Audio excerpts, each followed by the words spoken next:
They have to change their mentality.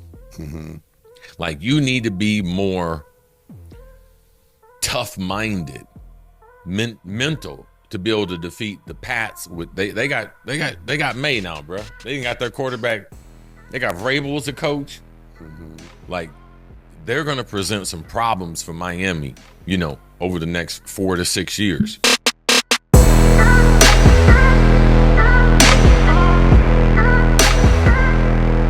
All right, guys, welcome to Fully Loaded, episode 72. I am Sean Mike. This is Chris Carter. How you doing, man? Very good. Very good. Very good. Good weekend of football. Amazing. The NFL was a dud last weekend, and this weekend they made up for it. Well, that's why we're going to start with the NFL, because last podcast tried to start with the NFL, and it was a dud, so you made me start with college. So can we start I interrupted. No, you didn't. No, programming. You redirected the program. Can we start with the NFL? Love to. Okay. Can we start with the Bills and the Chiefs? What do you? Okay, so Chiefs now 2 games behind the Broncos, 1 behind the Chargers. Josh Allen 271 yards, touchdown through the air, ran for 2. Mahomes 250, no touchdowns, interception. James Cook, who's a savage, absolute savage, 114 yards. Kincaid 6 catches. I didn't realize the Chiefs had not given up a 100-yard rusher since like forever. Well, the Chiefs do a lot of things good, and them taking you out of the run game is something they've done consistently under Spagnuolo.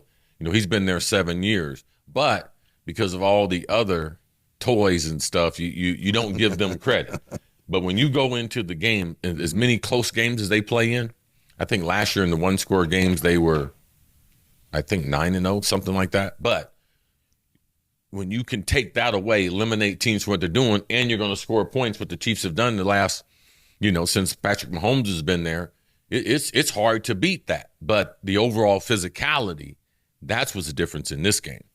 It wasn't Josh Allen, Patrick Mahomes. It was Buffalo's defense that's been shredded first half of the season. Their pass rush, Joey Bosa, coming over and igniting that pass rush, and then their physicality running the football. James Cook. Those are the two differences in the game, but this is nothing new. That's all Buffalo does is beat Kansas City during the regular season. But the physicality of it, and Buffalo had to win this game. The irony to it, even Kansas City right now, if we start the playoffs tonight, they're out of the playoffs. But no one has more respect than the AFC as far as the betting line, because they're the favorite in the AFC, and they wouldn't even be in the playoffs. Right. So that right there means Kansas City can go on the road, and because what Indy did, Denver's not going to run away from anybody. Do they match up well with Kansas City? Yes, they do. So I could see why Vegas has Kansas City still the favorite in the AFC. Now, is this a different Bills team? When we get in the postseason, are we going to see a different result from the way this Bill team is structured? I mean, they have to build on what they did. Their wide receiving core is still not elite. So their ability to run the ball with Josh and Cooks, and their ability to win the defensive turnover battle, which they were able to do in this game. Their defense, especially their front, played physical, got after the quarterback. They have been looking for a consistent pass rush the last 3 to 5 years. So that's why they signed Von Miller a couple of years ago, try to resurrect his career, some magic there off the edge. And now with Bosa, and last night, he was the dominant player on the field. Yep. All right. So, obviously the Rams destroyed the Saints 34-10. Stafford 280 yards, 4 touchdowns. Kyrie Williams 114 rushing. Nakua. How bad are the New Orleans Saints? Oh, they're really bad. They brought the bags back. The people they never threw the bags away. They're wearing the bags again. Yeah, even on the road, they're wearing the bags again. That's impressive. You go to a road, you buy the tickets to go watch them play on the road, and you still wear the bag. Right, and they decide to go with the draft pick Tyler Shuck. He finally gets his first opportunity to be able to start. That's a tough environment, a tough place to start going against Matthew Stafford. So, they're still searching, they're still rebuilding, and they don't know if they have a quarterback. So them, the Dolphins, Cleveland, all these teams will be going in the 2026 draft, free agency, still looking for a quarterback. Do you think the Saints have a quarterback? No. I mean, I don't know yet. Tyler Shuck, he's just getting an opportunity. Okay. And what I'm concerned about is they've traded away some of those assets. Chris Olave, the other receiver, if they trade some of those guys away, Kamara, as a young quarterback, you need weapons. What are we really seeing? So I'd like to see Bill keep it intact, give him some starts, give him a handful of starts, 6 to 10 starts, and let's see what you do have. Ravens and Dolphins. I got the opportunity to go to the game. My buddy said, "What's your favorite pick this week?" I said, "The Ravens." I took the Ravens over the best stock I've ever had in my life because they knew they were going to kill the Dolphins. 28-7. Dolphins are 2-7. Mm-hmm. Lamar was back. 18, 23, 204 yards and 4 touchdowns. Henry ran for 119 yards. Tua, dude, talk to. I know how bad it is. I'm there. Talk to us. You were talking earlier, and I was here. Graziano was on there talking about the Dolphins should get rid of everybody. It's like, shit. I know that. Like, why not? Tell us what you were saying prior to the show about the state of the Miami Dolphins. Well, if you look at, they've already made the move as far as Greer. He's been a general manager there for 10 years, firing him. And they made an announcement that the coach is the coach for now, which is not a good sign. Like, I do believe he's a competent coach, and I do believe he might get another opportunity because he's so young. But you believe he's a competent head coach or offensive? Like, competent, he can lead. I believe that when he gets into a room, the same way he convinced, after never being a head coach, he convinced Ross that he was competent enough. He's got a great talk game, and he's a very good scheme coach. But he put too much of an investment on Tua, thinking that Tua's game was going to continue to grow, and not only his game, but his leadership. And both of those things backfired, and without Tyreek Hill, I mean, they claim to be the fastest team in the NFL, but they're the smallest too. Yeah. Tua claimed he couldn't see a couple of weeks ago. That's why he didn't throw the ball to Waddle. Waddle small, Tua small. Yep. They can't play any adverse conditions. Right. So not only do they have to change the coach, they have to change their mentality. Like, you need to be more tough-minded, mental to be able to defeat the Pats. They got May now, bro. They got their quarterback. They got Vrabel as a coach. Like, they're going to present some problems for Miami, over the next 4 to 6 years. Because they got more cap space than anyone.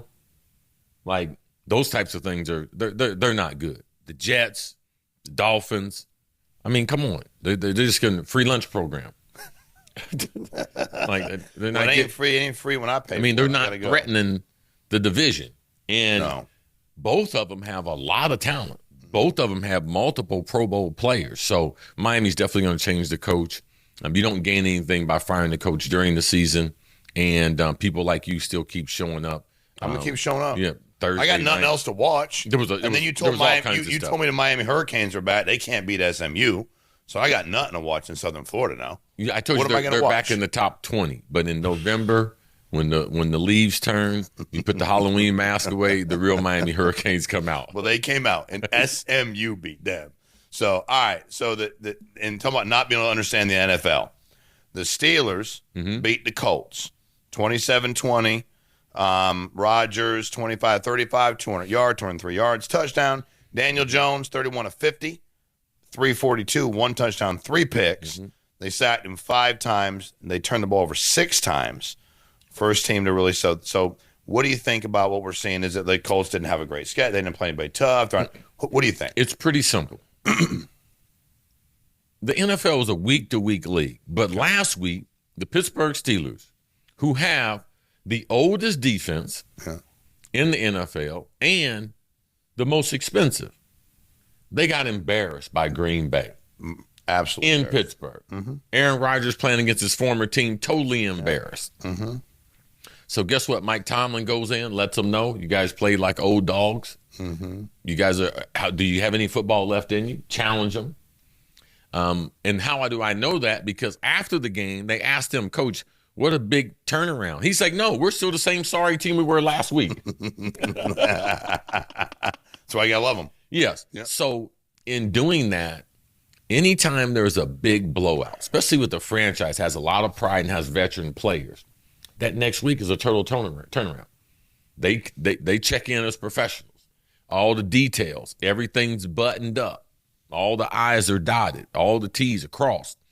That's what professional football organization and teams do. And that's what we saw with Pittsburgh. Now, Danny Dimes going to be like, okay, This is Danny Dimes from the Giants. He showed up. Well, he's capable, but the rush. I mean, they whooped him up front. Yeah. They held Taylor, which he leads that offense. Yeah. If you hold him to 45 yards, you make him one-dimensional. Correct. Like, besides their tight end, you're not afraid of their wide receivers, so it's a complementary offense, complementary team. I still think Indy's one of the best teams in the AFC. This is just a bad game for them, and they physically got hammered by the Pittsburgh Steelers. But it is a week-to-week league. I like that. Oh, absolutely. Because it is. Because I was watching that going. That's the only way that game makes sense if you go back. Correct. That's the only way. All right. So we talked earlier about, your Vikings went into Detroit, 27-24.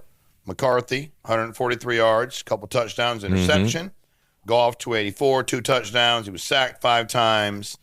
What are we seeing now in the 4-4 Vikings and the 5-3 Lions? How are you feeling about those two teams moving forward? Well, I'm not going to say I was shocked, but, I mean, this was a do-or-die game for the Vikings. Yeah. Like, this really was the balance of their season, especially with their young quarterback coming back.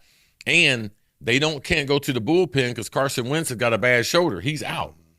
So it was really – nobody answer the phone if you call it down there. It was J.J. McCarthy, him coming back, especially with his mobility. And I love to have a guy that can make 3 or 4 plays with their legs. Now, the thing that was probably the most shocking, and I'll try to make sense, is Sam Darnold puts together an MVP season. But the Vikings, they could not have had Hargraves as a defensive lineman. They couldn't have gotten the big defensive tackle for the Washington Redskins, Allen. They couldn't have gotten the 2 linemen, 1 from the Colts, 2 from the Colts, the center and the guard. So physically, last time they played Detroit week 17 for home field advantage, Detroit smacked them. Mm-hmm. But the reason why they went with McCarthy was because Sam Darnold's contract's going to cost them $30 to $40 million. They wouldn't have been able to fortify the offense and defensive line. So now they haven't been healthy this year in that offensive line. That's their starting offensive line. Okay. And as you could see, the way they ran the ball, even with what's your name, A-Rod getting hurt, the running back lost him early in the game. They were more physical. And then the defense and B-Flow, what he did, and blitzed them. And those little small running backs at Detroit, man, they bullied them. Yeah. So they blitzed them, got after Goff, which in turn, Goff looks that way. When you get the pressure on him. If you put the pressure on him, but you have to, because if not, he'll pick you apart. So great win for the Vikings. Great win to be a reestablish themselves the season, especially the way the NFC North, Green Bay loses a game they shouldn't lose at home to Carolina. Chicago should have lost. So beating Detroit was huge for them to get their season back on track and get their eyes on making the playoff berth. All right. Patriots 7-2, beating the Falcons. Drake May, 259 yards, 2 touchdowns, 3 interception. Drake London, 9 catches, 118 yards, 3 touchdowns. Penix had 22 out of 37. The Pats are a legitimate playoff threat. Absolutely. AFC Championship contender. Absolutely. Let's just take it step by step. The first 2 years with Drake May, we thought, okay, man, they got something. Mm-hmm. Great athlete, can make all the throws. You hear about his leadership, that he's continuing to grow in that, and is at elite level as far as leadership. And then they hire Vrabel. Okay, so now they got Kraft committed to trying to win one more. He gets really the only Belichick disciple that didn't coach for him. Listen to me. That didn't coach for Bill. Yeah. Played for him, but never mentored or tutelage under Bill. Yeah, all the other ones struggled. So not his tree. Not his coaching tree. But they take credit when you're good. Correct. I got you. But all the other guys coached under have struggled. Struggle coach. Yeah. Now Vrabel played for him. Yep. Never coached for him. Got it. And he's an elite leader of grown men, and you can see what he's doing. They got more salary cap space than anyone else. Yeah. They could make a move next 2 days before the trade deadline ends Tuesday afternoon, and put them really in great shape. But defensively, very, very sound. Very, very physical. They can run the ball. Drake May, they can throw the ball. A couple of playmakers have emerged for them. Stephon Diggs, for those who said he couldn't play, that's a lie. That's right. He's got just enough juice, especially with that young receiving core. Butte, my goodness. He's the kid that got suspended for doing all the betting on NCAA games. Right now, I'm betting on him. Yeah. He's nasty. Glad that didn't end his career. Yeah, 100%. I mean, my goodness. Yeah, they got it all. I don't know if Cardi B, like I don't know. I don't know if I'll invite him to a poker game and everything. I think you shouldn't. Yeah, probably not. Cardi B's up there with Kraft. Kraft's about that. Yes, he is. He's about Kraft that. Is about now. If they could swing the whole Taylor Swift, they should pop culture rap game, with New England, Kraft is about that. I could see Diggs being into that. You know, his girl, she's pregnant. Seems to be he's got a few kids going around. But let's go to the next game. The Broncos are also 7-2. Allegedly, few kids going around. That's an important word. Broncos are also 7-2. Beat the Texans.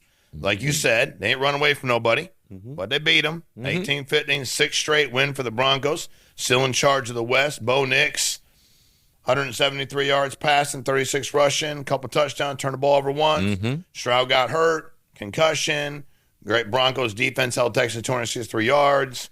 What do you think about the Broncos as we move into the playoffs? Even before C.J. Stroud got hurt, this was going to be a defensive battle. This is two of the top 5 defenses in the NFL. So when you look at the numbers, like, okay, what did Bo do? Oh, he did top 5 defense. So he managed the game, win the game, and I love the Sean Payton. You know, this version of him is not high flying. It's okay. How does my defense complement my offense and my special teams? And I'll do whatever I got to do to build. To me, it's not. I don't have to throw it 40 times. That's why he's one of the best coaches, and he's really developing Bo Nix to be one of the elite quarterbacks that we have, leaders that we have under center in the NFL. Yes, they are a threat, but they can beat everybody, but the top 8 teams can all beat them too. Because all the games are going to be close. They're not going to run away from anyone. But you get some weather in Denver. You get that Boston. You get Surtain back, next month, as reigning defensive player of the year on number 1 defense, top 5 defense. Oh, there are going to be a lot of problems, for people, especially if you have to go there and be able to beat them. Either one of those teams hosting the AFC Championship, New England, and if Denver. you give them a bye, bro. If you give them a bye, then they 2 games away from the Super Bowl. Like Sean Payton can pull that off. Yeah, no doubt about it. Well, this one I appreciate. I want to thank you after, not in advance. But I was like, bro, I'm taking the Panthers. I said, the Packers are young. My man Chris Carter told me they're young. They could do something stupid. Immature. And they did. They got beat by the Panthers. Yeah. At home. Yeah. That's why you don't bet on young football teams or young chicks. I mean, on young football teams. Don't bet on them, man. Panthers. I can't, bro. I can't. Bryce Young had 102 yards passing, still beat him. 1 interception. Rico Dowdle, 130 yards rushing. Hey, man, get that name right. How do I say it? He should have been playing for Dallas. How do I say it? You were close enough. Okay, Dowdle. Yeah. D-O-W-D-L-E got to be Dowdle. He should be playing for Dallas. Also one of the top rushers in the league. They got a physical style to them.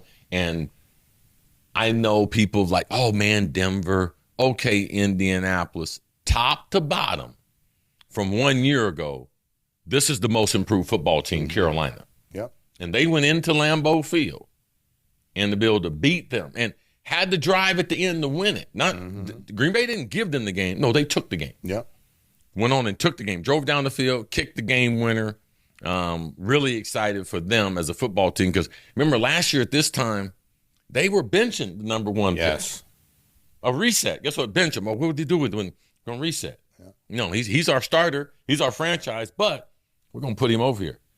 Going to the draft McMillan, best receiver in this year's draft. Get a couple other playmakers. Defense is better. Physicality, can run the football. Hey, the kid's starting to look better. Starting to look better. So that team right there, I would say that's the best Carolina win in 5 or 6 years. They got a legit shot to make the playoffs? Are they still? No, that might be ambitious because now you're starting to get into all the teams in the NFC North. You're starting to get into teams in the West. Okay, so whoever doesn't win the North or the West, that being if Seattle don't win, Are they good as the Rams or 49ers? Okay. If the Packers don't win it, Detroit, if they don't win it, are they as good as the Vikings, the Packers, the Lions? So they're just a little further away. So they stepped up, and they stepped up in class, and they're right in the middle of the NFL. But when you start talking about those playoff teams, now they're going to have an excellent month to stay in contention. But they're the most improved. But they're looking good. Most improved, good, bro. Absolutely playing some football, and the Packers are still immature. Chargers 6-3, beating the 1-8 Titans 27-20. Justin Herbert was the star again, 250 yards, 57 yards rushing, couple touchdowns. Titans played tough, tight game. Cam Ward 145 yards passing, no touchdowns. Is this just they got the worst talent in the NFL? Tennessee. Their roster 1 to 53 is the worst. I feel bad for Cam. Not bad as like he's gonna be okay. Life is really good, but how hard is that to play with the worst talent in the league and a talent? Well, if you're a fan of the NFL, this is what the NFL has done for 50 years. We get the best college player. Yeah, okay, great in college football. No problem. We're going to put you on the worst team, and most of the time it comes with the worst structure and surroundings. That means support staff. They're the worst team. And all the things. They do a lot of things bad. It's not only their football, their product. Their hot dogs aren't as good. Their ice cream's not as cold. Their water's not. Everything. No, it's just that way. The overall fan experience. And only a handful have been able to take that franchise and resurrect it.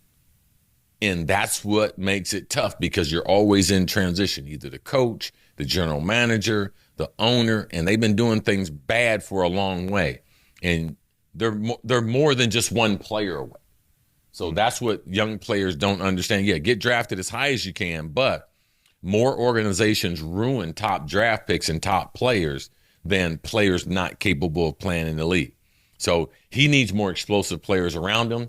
The number one thing you need to do is protect him so he doesn't get hit so much as a rookie his first couple of years in the league, because that will affect his ability to anticipate and throw the ball down the field. But he is an elite thrower of the football, and he's going to eventually win. And, he's the best quarterback they've had there since Steve McNair. Right. And he's the one that took them to their prominence, and I do believe Ward will bring them back. But you got to be going through some shit playing with a less than talented team as good as you are, and but you're in the NFL. Oh, you're in the NFL, no doubt about it. And the whole coaching staff, like they're letting him know, like one day you're gonna be that guy, right? And we need to get more guys around you. You ain't gonna be that guy. There will be a day. It ain't today. Correct. Not with these guys. No, it ain't with these guys. All right. That's one thing Denny Green told me one time. I was so upset. I was coming off the field, and I was ranting and raving, getting ready to throw my helmet, and I was cussing people out. And he gave me a little finger, and he brought me over it. And I was like, yes, sir. He was like, I see what you see. I was like, yes, sir. He said, I'm going to get rid of these sorry MFs as soon as I get a chance. Just be patient. But it ain't today. I was like, yes, sir. Yes, sir. I get it. Yeah, I see what you say. Yes, sir. But you got to keep rolling with me. Yes. Until we can get rid of them. I see the same thing. And it won't be today at 1 o'clock. And it may not be next week. Yes. All right, so the Bears went 5-3, beat the Bengals 47-42. Caleb Williams threw for 280 yards, 3 touchdowns.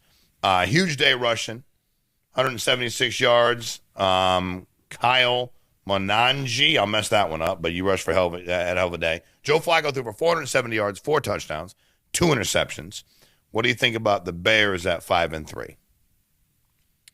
I think there's maybe only 1 or 2 teams that they can win that game against, because that was like a junior college defense. Couldn't close out the game. They don't have a timeout left. Less than 30 seconds. All you got to do is tackle a guy. And I don't know what made the linebackers come up to make them think that, hey, they're going to throw it in front of me, and They stayed right here, and he threw the ball over top of them, in between them and the safeties. Correct. Like, all they had to do was just keep going back.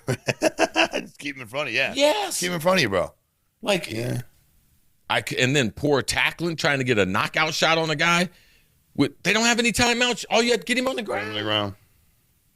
Like, they tried to screw it up. I mean, it's no. They did. that they did. They made a amazing comeback. I think they've scored 80-some points in 2 weeks and lost. Like, that's impossible to do. Mm-hmm. Joe Flacco, first 400-yard game.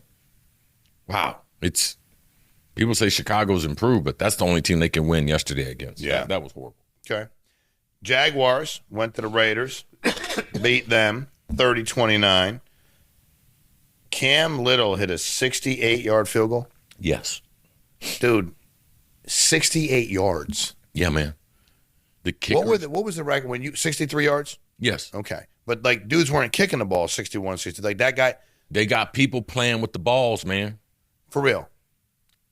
Now you can have these balls in the way they can doctor them up, man. Like they take them in the steam sauna, rub them, get them all nice and get the balls right, and them motherfuckers stay going. They doing that on the sidelines? NFL got the best balls. Anybody can kick that thing now. Dude, 68 yards? But you know what? Tell me how much that changes the game if dudes start kicking 70 yards. All you need is 15 yards. Correct. If they kick the ball into the end zone, you get it 35 yards. You 15 yards, hey, lay it up. There's no lead that's safe. There's no lead that's safe. If you have 15 seconds and you need a field goal, oh, coach, take your time. No timeouts. No big deal. We got the ball. We can kick it from anywhere. Don't return it. Don't return it. They kick it into the end zone. Take a knee. Uh-oh. Why would the NFL – is that good for the game? What is the best thing about the NFL? No, don't think too hard. The unpredictability what is the number of it for me. I never know what the fuck's going to happen. Which leads to the number one thing. Which leads to the number one thing. The comebacks, the shit that happens, the betting. The gambling, doofus. Yeah. But what does that got to do with the gambling? You can always come back. What do you mean? So you're always betting? Yes. Man, those field goals, those things, they weigh so much. That's why they get you on that live betting. That's the other thing that's genius, how they just get you all game long. We used to bet before the game. That was it. Make your bet. No, the algorithms are, listen, this next couple generations of idiots are coming are really special. create more opportunities for them. I'll bet on that shit in a minute, yep. I mean, no one's stopping the recorder. Hey, you know something? I'm going to go run an errand and come. So much has happened by the time they come back. But it does. But at the end of the day, like you said, you get 15 yards it. You get the ball, and whoever has the ball last wins. Yes, there's nothing like it. There's nothing like the NFL, and especially the most critical 8 minutes of football happen to be the 2 minutes before halftime, the 2 minutes coming out of halftime, and the last 4 minutes. Oh my God! Well, you can't turn nothing off. So much happens. So many people are trying to position themselves because, okay, I get the kickoff. Let me try to double up. I get the second half kickoff. Let me try to double up. I'm going to be more aggressive going in to halftime. Before, coaches would be like, run the ball. Let's punt it. Let's get out of here. Let's get that. No, they're like, throw it down there. Let's try to get some points. And then we get the ball back, double up on them. So now teams and coaches, the fourth downs, the third downs, like, go for it. We're backed up. We're going for it.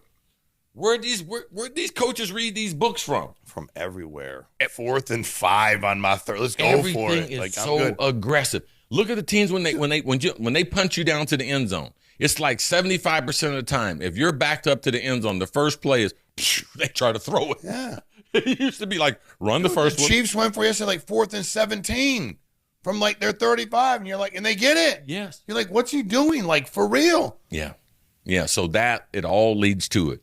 Leading into halftime. So they're not any better kickers. It's what's happening with the balls, all the stuff you did. No. The kickers are getting. They are playing with the ball. Yeah. But the kicking game is so wide open.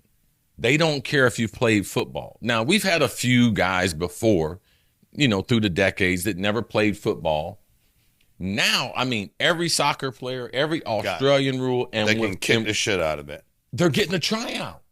But that didn't happen in your day. No, not like that. No. You had a little more of a pedigree. Got it. Now it's wide open. And they're getting better athletes. These guys got ridiculous legs. Mm-hmm. So the kick game has changed. It's changed the scoring, and it's changed the lines, the algorithms. They're familiar with the kickers. It's these dumb bettors that not familiar with the kickers. Okay. All right. And they playing with the balls. We know you did the song. That's its own segment. He even got Drew to laugh. He got his headphones on. He fucking fell out of his chair. All right. T. Higgins, he shares a record with you now? Did you see this yesterday? Somebody called me yesterday and said my name popped up. Okay. So T. Higgins got a new Bengals record yesterday, scoring a touchdown in his 9th consecutive home game. He also surpassed 5,000 career receiving yards during the Higgins broke the Bengals franchise record for consecutive home games with a touchdown, a streak he now shares with Hall of Famers Jerry Rice and Chris Carter in NFL history. Wow. Huh. Respect. Yo. T, you, and Jerry. I mean, that's a group. You talking about 30-something years ago. I love that. Because I see guys that in the records and stuff, get broken, and it seems as if they're disgruntled. But especially, man, it's been 30 or 40 years, and it's taken some outrageous performances.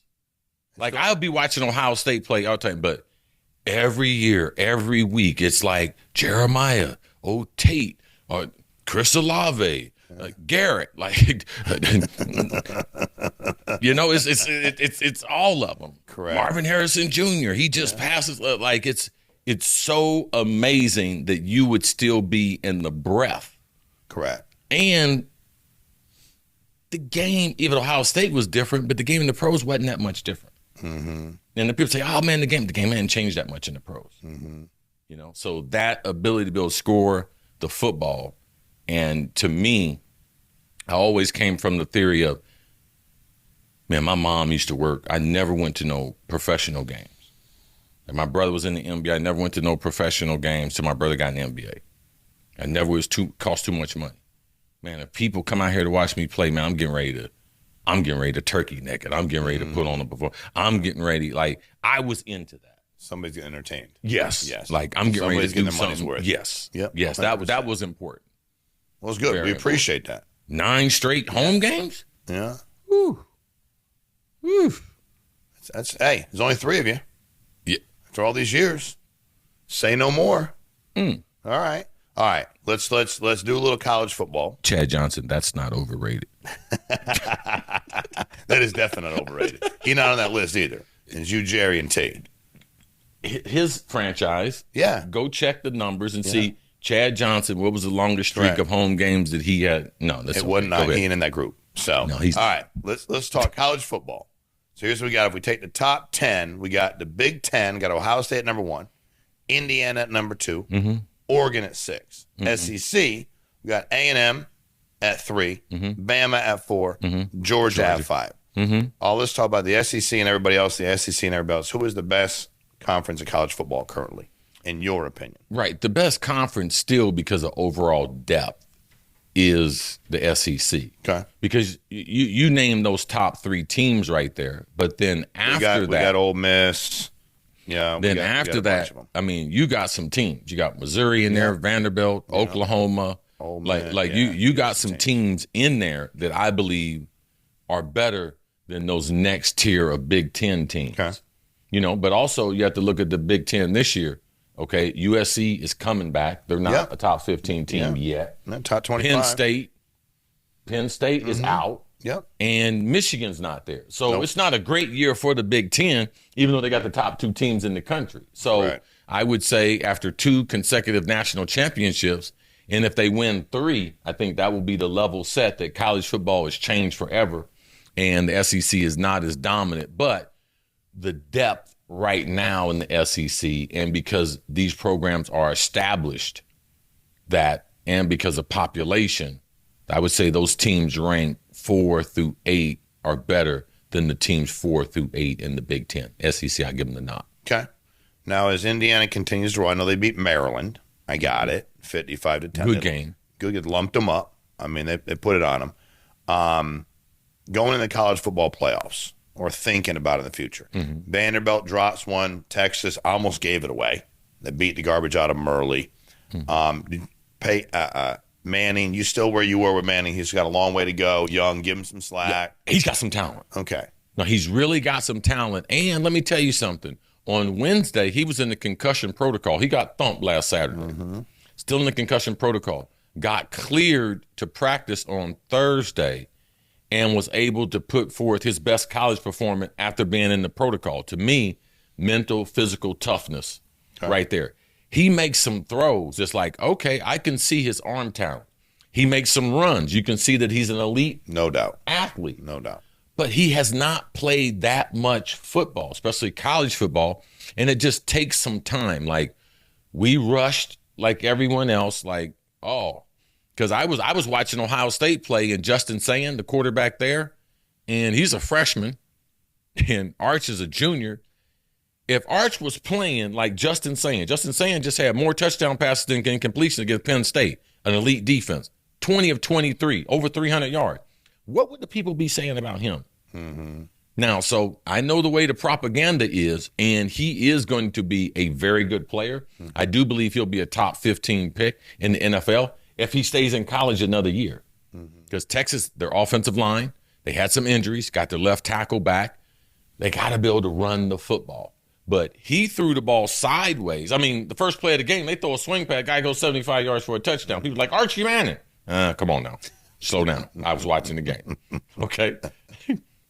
Yeah. So his receivers played elite. He made some good plays. Their ability to be physical, that offensive line is getting back intact. That's going to help him. But he has elite ability. It's just going to take some time. We know it's funny, too. You've said this a bunch of times about the NIL, portal, and backups. Like, when these dudes are out now, they're out. Like, there ain't dudes sitting around because everybody's getting paid. Yeah, absolutely. So now you can't sit around in Texas and be like, well, I can get drafted eventually anyway. No, I'm going to go over here and get myself $500,000 because they're going to pay me. So how much of a drop-off when them top offensive and defensive linemen are injured? Well, that's what the NIL, it really leveled the playing field, and it took away a lot of depth from the power programs that you can't stockpile players. Because now the guy said, okay, I want you to sit here and behind this guy, he's going to be a first-round pick. Well, okay. Well, I think I'm going to be a first-round pick, too. I can go over here and play right now compared to sitting. And get paid. And waiting, yes. And get paid. And it's going to be compensated for. And then they're going to pay me. Yes. I was watching Saturday. I didn't realize I had as many tackles with C.J. Hurd from Vanderbilt. Yeah. Damn. Yeah. Flying all over the field, making tackles. A pro. Like I told you the first day. Know, the kid with the hair. You did. He still got the hair. He's so we're lucky. The color of the team. Yeah, he's a good kid. He made the most unbelievable play last week where he took the handoff. They were running run option, and he met the back. He was on a blitz, met the back, took the ball from the back. The whole momentum changed the game. Yeah. I texted him, told him, great play. He's a great kid. Yeah, he is. He's got a great future. Outstanding. So, all right, couple game here. Let's Ohio State, Penn State. That we know where SMU beat Miami. We talked about that earlier. Georgia sneaking one out against Florida. Jacksonville, so they played like at a neutral site, really. Texas Tech still rolling. Virginia, they're 12th, but whatever. Michigan squeaked one out against Purdue. LSU jobs. Here are the odds. Tell us who's going to coach LSU next. And if it's, I know we talk about Lane Kiffin. Lane Kiffin's a plus 200. Joe Sumrall from Tulane, plus 250. Joe Brady, Buffalo Bills, OC, plus 400. James Franklin, Penn State, plus 700. I'm not going to read you a bunch of other Jumbo Fisher down there. Plus Marcus Freeman, plus 2,000. He's at Notre Dame. Who's going to be the next coach at LSU? Well, I think that because the governor got involved, I think that changed things up. But what do you mean? Well, people could start to see. Well, LSU is a different job. It's a different part of the country. But none of the other 133 teams, the governor has that kind of power. So if you have a good situation, and now with there being so many good jobs open, why would I go and subject myself to that the governor's mansion can go get a donor and buy me out and fire me? Correct. Like, why would I go through that? Like if I have a good situation, and man, these schools are paying money everywhere. Indiana paying 11, 12 million. So what I'm hearing is that Lane Kiffin has already agreed to an extension and is going to stay at Ole Miss. He should. Finish it out, bro. So that's what That's what I heard this weekend from a very, very good source, that he's going to get a few more million to stay there. He already makes $9 million. Highest paid makes $13-14 million. Kirby Smart, him and Ryan Day, so could stay at Ole Miss and run it. Right. Like, you don't have to worry. The governor's calling, asking, "Can I come to the game?" Yeah, they ain't telling you what to do. Yes. No, you're in charge of the football team. Yes. Yeah. Unlike the LSU deal. Yes. All right. So, top 10, this blew me away. Top 10 richest NFL owners. You want to tell me who you think some of them are? I'm going to do 10 through 1, but I'm just wondering, the top. Okay, ask the question again. Top 10, this is from the richest NFL owners, according to Sports Not. Oh, okay, as of October 2025. Yeah, the family that owns the Denver Broncos is number 1. Yep, $101 billion. No, $101 billion. God bless America. They are number 1. By a long shot, by the way. The next closest is worth. Yeah, the husband and the wife are rich. Yeah. That's a good marriage. 101 billion. Supposedly. 101. Hey, you're supposedly on paper financially 101.8. Who's number 2 at 24 billion? I would. Now there's only be 2 people. It's either, I think, the brother-in-law Stan Kroenke or it's Jerry Jones. Those are the Rams. The Rams in Dallas. Stan is 6th. Okay, go ahead. He's at 16.8. Okay. So I'm going to read you 10 through 1. Okay, go ahead. Arthur Blank is worth 9.3 billion. Robert Kraft's worth 11.8. Shahid Khan with the Jaguars, 13.3. Jerry Jones is 7th at 15.5 billion. Kroenke, you're right, 16.9. Stephen Ross with the Dolphins, 17 billion. Oh yeah.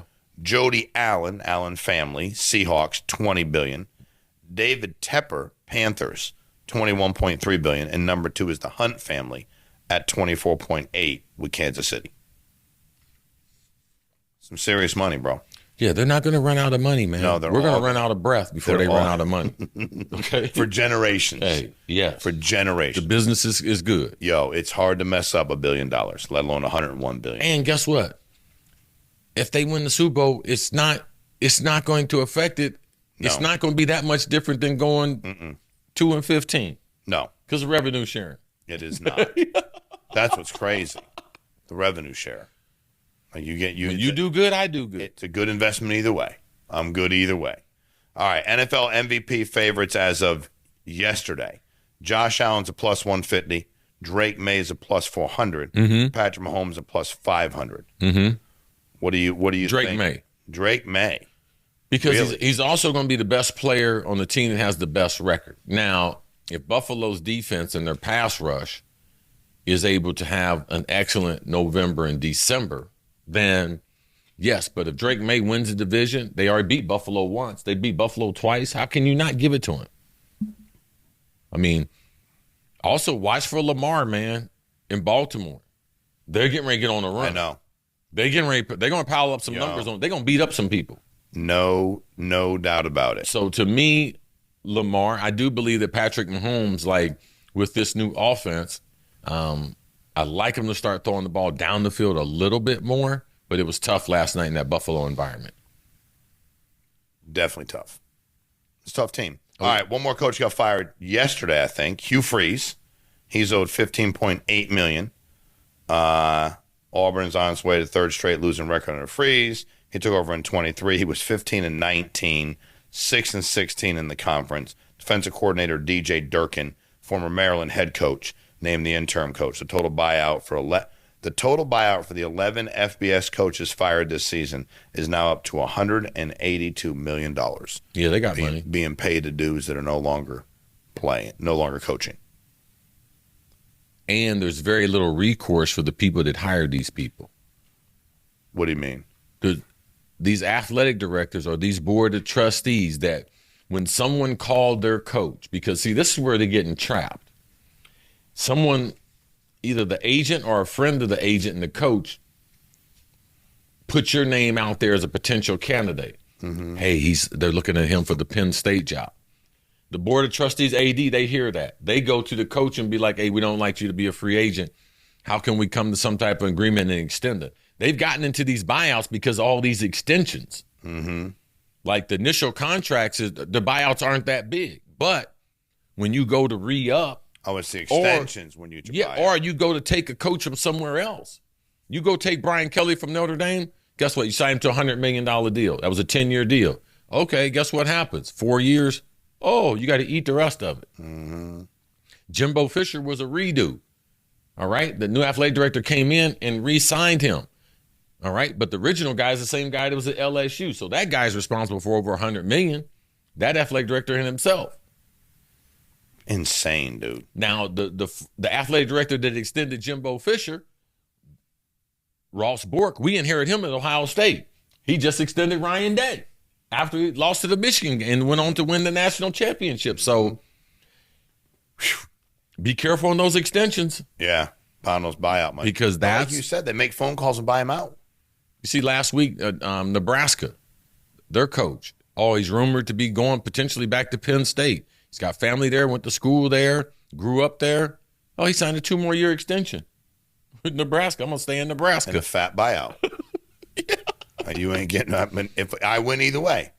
Yeah, if you're coaching somewhere, all you got to do is have your buddy call someone else, leak that you potentially going somewhere else, and they're coming calling with money. And you get an extension with a buyout.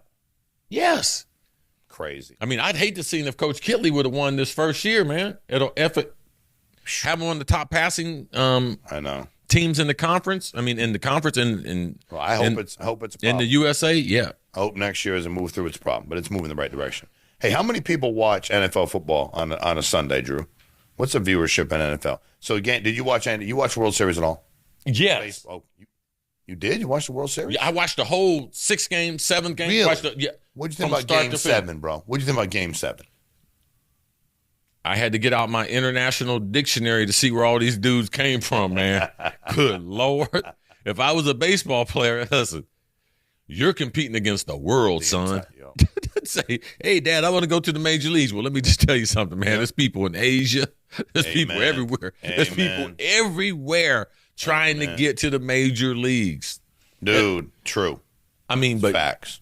This is the thing that I like. I'm always about, under the worst conditions, what can you do? Mm-hmm. And for a guy to throw 92 pitches on a Thursday and come back on Friday, I love Smoltzy doing the game because he could really give us insight of what a starter feels like after that, after a playoff game.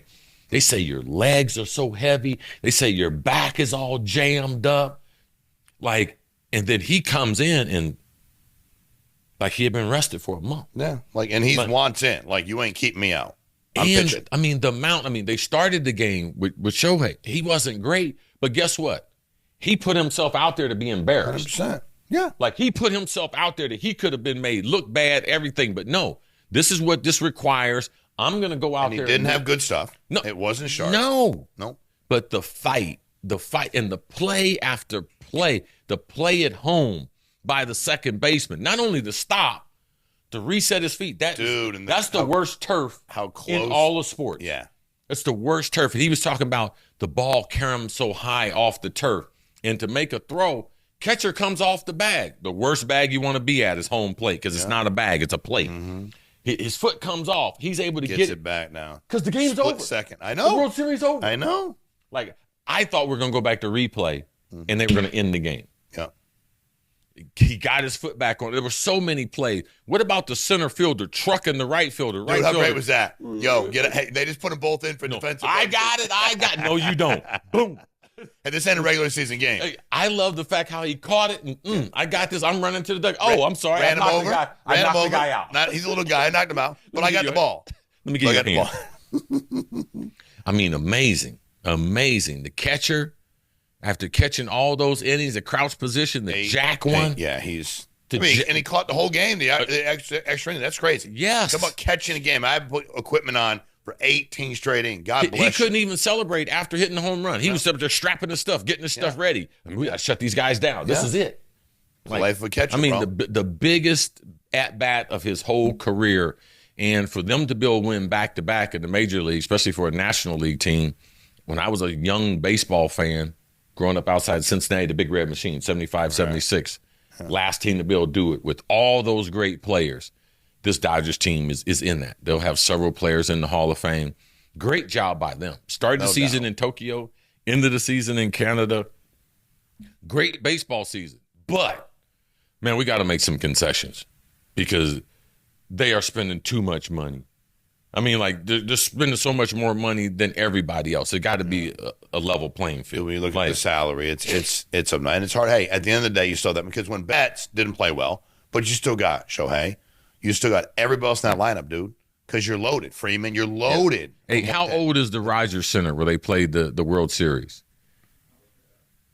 I was with a group that potentially thought about buying it, and that was about 20-something years ago, and one of my business partners in the deal was like, this is a dinosaur. That was 20 years ago. Well, the Rogers Center, it's been sold a couple times. I'm glad LA won, and I'm glad a Canadian team didn't win, just to be honest with you. Yeah. Been around a minute, bro. Yeah. Been around a minute. What was the Drew, what do we get for viewership on an NFL weekend? It's 18 million per game, 25 million for Sunday night. Dude, game, if you list all the games 1 through 5. So that's 10 games. That's 180 million. Do you know how many people? Close to 300 million?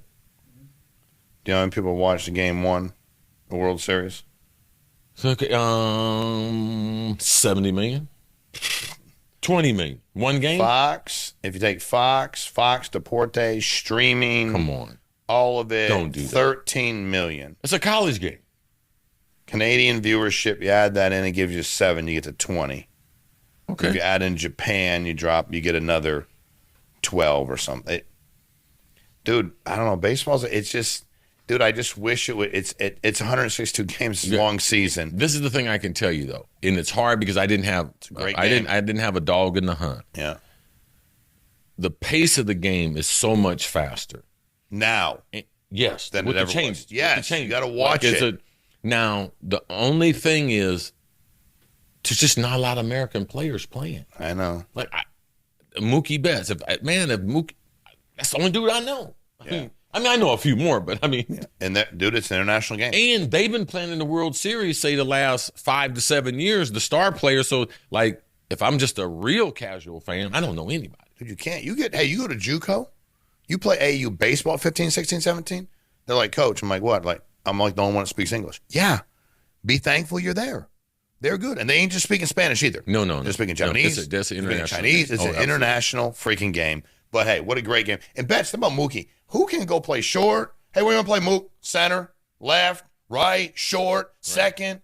In the major leagues, you tell me you can put me at shortstop and then I go play center and then go play left? Get out of here, dude. He's a freak. You know, and I'm glad he's not with the Red Sox anymore. All right, before we get to comments, NBA season started. So I want to read you the top 10 per the Bleacher Report, top 10 players in the NBA for this upcoming season. Okay. I want you to tell me what you think about these. Number 10, Jalen Brunson. Number 9, Donovan Mitchell. Number 8, LeBron James. 7, Anthony Edwards. 6, Victor Wembanyama. Steph Curry. Luka Doncic. Giannis. Shai Gilgeous-Alexander. And number 1, Jokic. Anybody they missing? Did Steph Curry, did something happen this morning? Rest in peace? No, he's 5th. Oh, okay. Kevin Durant? Kevin Durant's not in there, bro. That's what that to me, that's the biggest. That's the biggest omission there, especially with Houston. They could do something. KD has averaged, I think, 25 points, 18 straight years, bro. Yeah. Like, let's not take KD for granted. Like we've always done that with LeBron and Steph, and Steph is so exciting to see. But scoring the basketball on a regular basis, man, KD makes it look so easy. Oh, he's so tall. Man, that his skill level is just outrageous. He can do it at the hoop, intermediate, and he plays defense. KD, man. Nobody from the Celtics can be in the top 10? Neither one of them kids. I know he's out. No. Jalen, no. He's not in the top 10. Okay. No, he's a a marginal superstar. And Tatum's hurt. But he's so much better with Tatum. And Tatum is just a tick above him. Tatum is a top 10 He's player. top 10 player, though. Yes. Okay. Dude, what's Yes. up? What's up with Morant and his team? They suspended him the other day for shit he said about him and the Well, coaches. if we just go back to the beginning, just the original, say, when he posted the video with the gun. Mm-hmm. And then he gets into the domestic fights. He invites some young kids over to his house. They get into a fist fight, stuff like that. He's still a long way from a mature standpoint to being the type of face of the NBA. He has the face of the NBA type talent, but his decisions and stuff off the court. And then now they got to trade him from Memphis. Like they have to. The coaches were disgruntled. You see, after the game. It won't be the coach that's gone. It'll be him. Well, they just hired the coach. I know. And he couldn't. Coach couldn't control the locker room last year is what they said. Well, they just hired this coach, Yeah. and the thing that he's doing, he's putting his foot down. He's the reason why Ja didn't play. Didn't play the number. He's playing the least number of minutes he's played his whole career, and those are coach's decisions. So he's not buying into it. So all you can do is move the player, man. Like move the player. Stop. He's already shown you who he is. And this is what I do know in pro sports. We report a lot of stuff, but man, it's at least 67% of stuff that's not reported.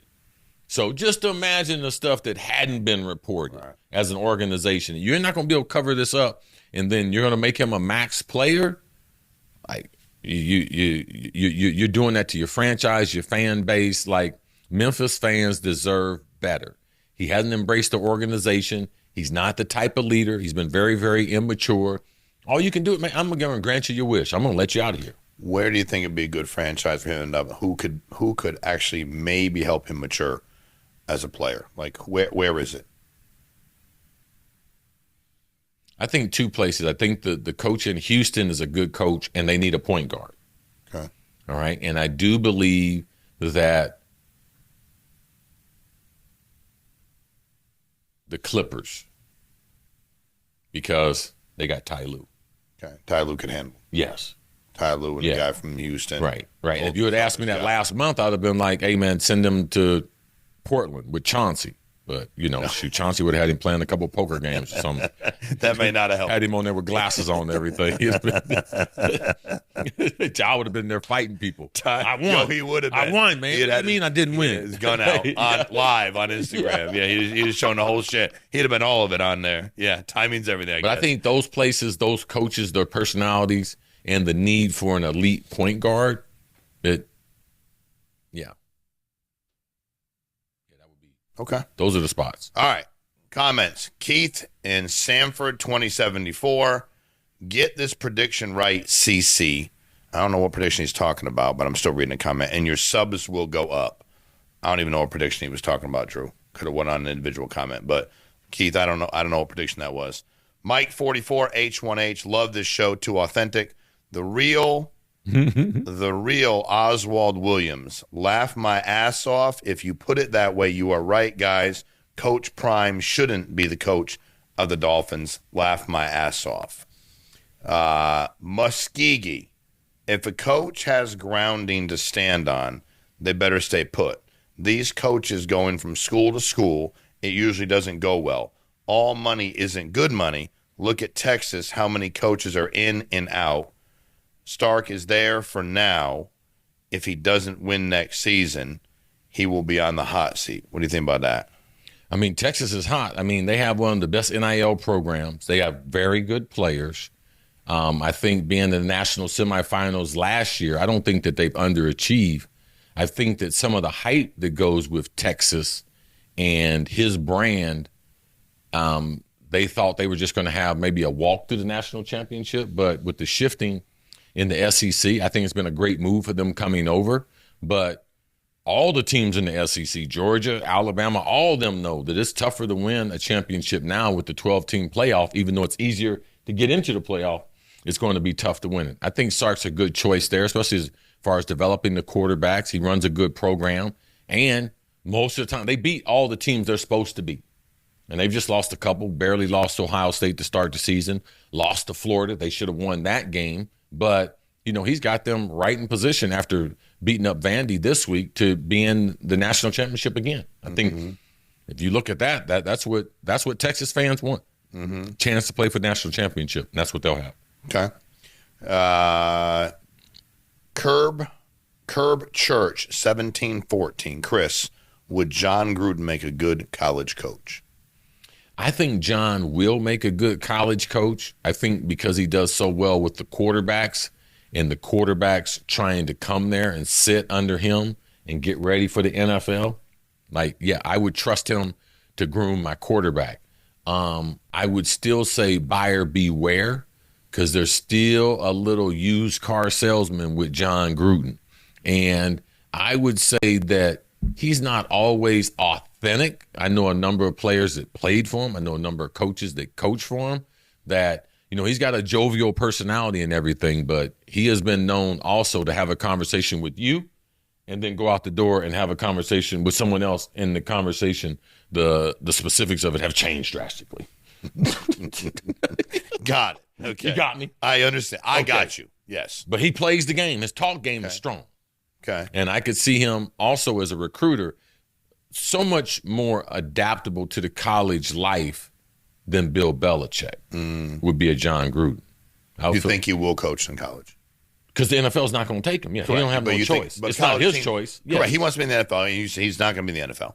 No. But a college is going to give him an opportunity. Somebody's going to. They should. Yeah. They don't have enough good coaches out there for all these jobs available. Absolutely. There's a number of jobs. I think Arkansas would be a good job for him. I believe Virginia Tech would be a good job for him.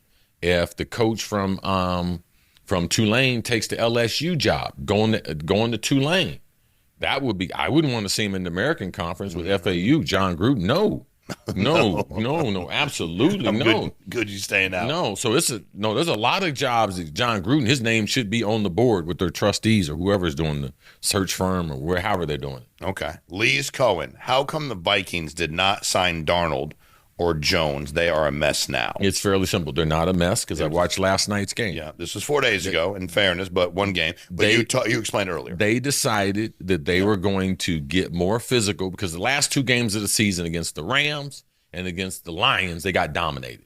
And people say, oh, Sam Darnold, he fell apart the last. He didn't have time to throw the football.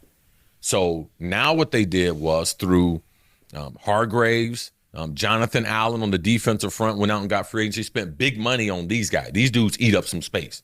That's why their run defense is so much better. Then on the offensive line, they went and got Kelly, the center from Indianapolis, and got the right guard from Indianapolis. And then their right tackle's been injured. They drafted Donovan, the left guard from Ohio State. He's been injured. I think they've had like 18 different offensive line combinations in 9 games. Yeah. So they're all-world left tackle, Darrisaw, he came back early from an ACL, MCL tear from last year. He came back. So the first few games, he was struggling. He's rounding into form. And last night, they got it together. They did. They opened up a can on Detroit. No Very doubt. physical game. That's a good team. Yes. All right. Van Thomas, 94.50. The reality is the Vikings should have re-signed, same topic, re-signed Sam Darnold at 2 years, $60 million, made the quarterback position open competition. Say what you want about Darnold, not playing well in the big game. He's an MVP candidate this year. Right. The Vikings will be lucky to make the playoffs. Yeah, all those things can be true, but the Vikings' future was going to be better off because if they sign Sam and he plays that way, we can't get both of those defensive tackles. We can't get both of those offensive linemen. So last year at this time, what were you saying about Sam Darnold? You were like, oh, Sam can't win the big game. All Vikings fans were saying that, even Chris Carter, so shut up. You're no expert now. Now that Sam is there. Seattle can run the football. Correct. Seattle has a top 5 defense. He's a great fit, but Sam wouldn't be in that position without the growth of what he obtained from KOC and from Josh McCown, the quarterback coach, and that offensive experience. He played the best football of his life in Minnesota. We physically couldn't protect him in the last couple games to be able to go against Philadelphia, the Rams, and people like Detroit. And rookie contract for the quarterback, we had to be able to build the team through that rookie contract. That's what you have to do. That's why Sam It was one of the options, but it wasn't a real option to go Correct. sign him and have a competition. Makes sense. Appreciate y'all. Chris Carter, thank you, my man. We'll talk to y'all next week. Same place, same time. See you. Yeah, baby.